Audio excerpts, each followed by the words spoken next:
Tanya Gordon, and for my senior project I will be interviewing Reverend Wesley Wallace, talking about his first-hand experience with orphans in Africa who have been affected by HIV/AIDS.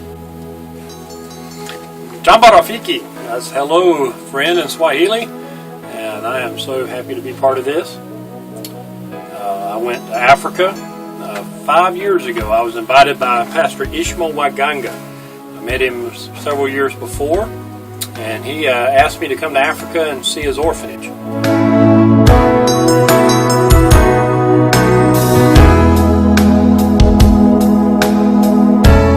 The children's home taught me a lot about setting up orphanages and so forth. And he asked me for 2 or 3 years. Finally, I went to Africa, and I thought I had seen it all. I really did. I didn't think you could show me anything that I haven't already seen.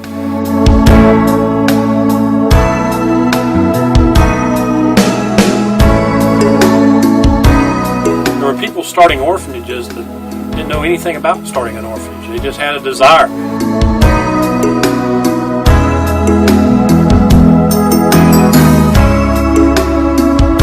Pastor Ishmael, he did the same thing. He started taking kids into his home, and had 2 kids. He lived in a 2-bedroom house and had 3 or 4 kids of his own, and started having kids sleep on the floor in his house so they wouldn't get hurt, and fed them and took care of them, and that was the beginning of his orphanage. And I knew if they could do it, I could do it.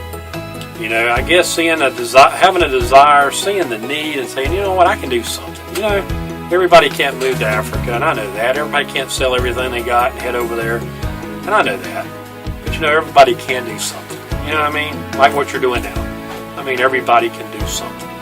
And I just decided to do something, you know. There's this little boy right here. I got a picture of him, if you can get hold of that.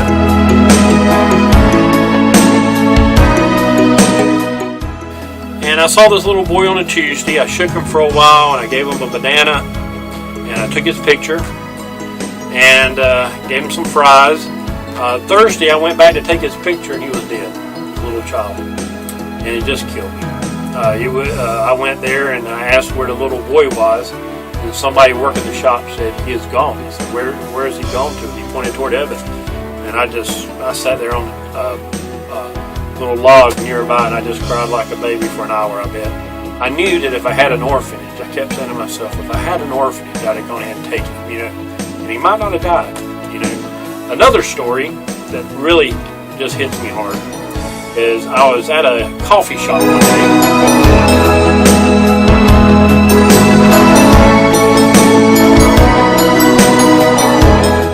So I was sitting down drinking a cup of coffee, and this little girl came to me, I'm guessing maybe 6 years old.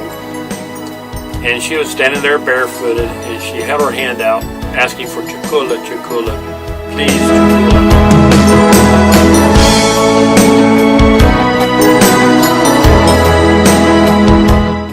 And I went inside and got a bag. I remember I got me a bag of French fries, and I handed them to her, and she was just eating them. I mean, just grabbing them and eating them. And it looked like she'd never eaten anything. And I got her some juice, and she was drinking the juice.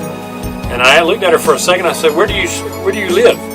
She did like this. She said, I live outside. I live here. I said, where's your parents? And as she was eating her French fries, she looked at me and said, died. AIDS. Died. And kept eating her French fries. I said, show me where you sleep. Show me. And she reached up, and I stood up, and she grabbed my finger and started walking with me. And she's trying to hold that thing of French fries and eat them at the same time, and she just started walking with me. She walked about 4 blocks back down a little alley, and she took me to a lower area where there was a hole beside the wall, behind a bush. There's some bushes, and behind that looked like where a dog would lay during the summer when they're hot. You know, they dig a little spot beside the house to lay in the cool. And she climbs in this hole with her bag of French fries and starts eating. And she closes her eyes like she's sleeping, you know, like she's chewing, to let me know that's where she slept. She put her arm up under her head, and this little 5-6-year-old girl was sleeping in this hole like a dog. And I just couldn't stop crying. I could not stop crying. And I remember I grabbed the little girl up, threw her over my shoulder, and I called my wife and I asked her if I could bring her home. And she said, bring her home. I said, okay. Well, the officials wouldn't let me bring her home. And the guy told me to put her back. The guy that was in charge of this area told me to put her back where I found her. And he said, you can't take her home with you. She's not a stray puppy. You can't take her home.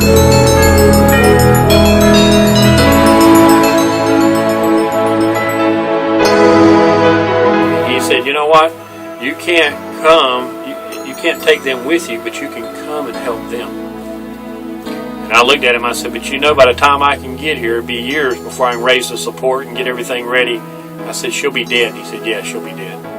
Most of the teen kids, most of the little children, the orphans, don't grow up to even be teenagers. A lot of the girls are taken into sex trade, turned into servants, cleaning houses, doing whatever these guys do. And then also a lot of the boys are turned into thieves. These guys will turn them into thieves, and they'll also take them across into these other countries. They'll come in and sneak them out, and they'll fight in these wars and so forth. And they'll be out there 12, 13 years old, toting guns and so forth. It's just horrible. It's just horrible to see these kids. And another thing is, these kids are addicted to glue.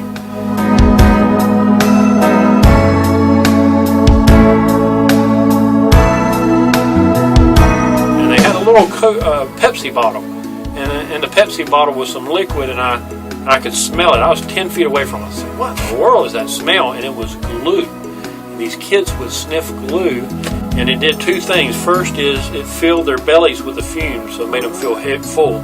It also made them high, so they weren't hungry. But the bad thing is it killed their lung cells and it killed their brain cells.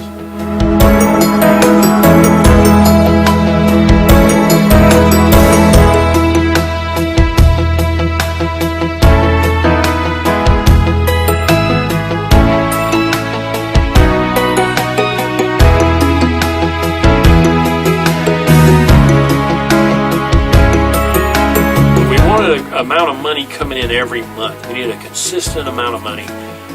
And a thrift store is very low startup. You know, you don't have to buy the stuff. Everything that's in our thrift stores, we have never bought one thing. We never spent one dime on an item to resell it. We don't do that. Everything's been donated. And then another thing is with the economy like it is, why go to Belk's and spend $50 on a shirt when you can come to us and pay $3 for the same shirt? Many times it might be slightly warm. A lot of times it don't even have most of the time it still has the price tag on it. You know, somebody buys it and they can't fit them and they don't want to take it back. And then also it's a place that we can present our message. You know, when you walk in our store, you see pictures of kids. We got a table full of our stuff and so forth. So it's also another opportunity to share our message to individuals. So it's a consistent income. We're going to open 4 stores altogether, and that's going to be a consistent income.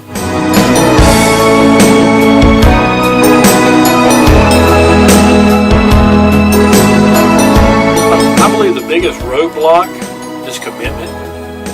You know, a lot of people get stirred by what you tell them. They cry when I tell them my stories. They get stirred.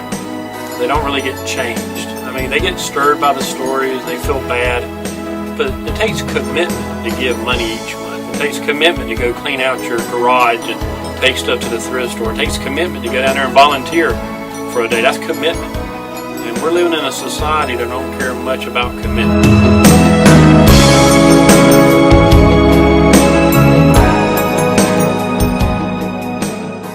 I guess if I had a final word to say, it would be everybody can do something. You know, there's a lot of hurt in the world. Everybody has a few pair of shoes they don't wear that somebody can. You know, everybody has an extra coat, a blanket they don't use, an extra pillow or whatever. We all have food that's in our pantry that's stuck back there that we haven't touched, you know, that we can pull out and give to someone. And, you know, the need may be 8,000 miles away, 3,000 miles away, or the need may be at your back door, you know. And the thing is, everybody can do something. You know, what happens is so many times we expect the school or the government or the church to do it, when the truth of the matter is, many times it's our job to do it.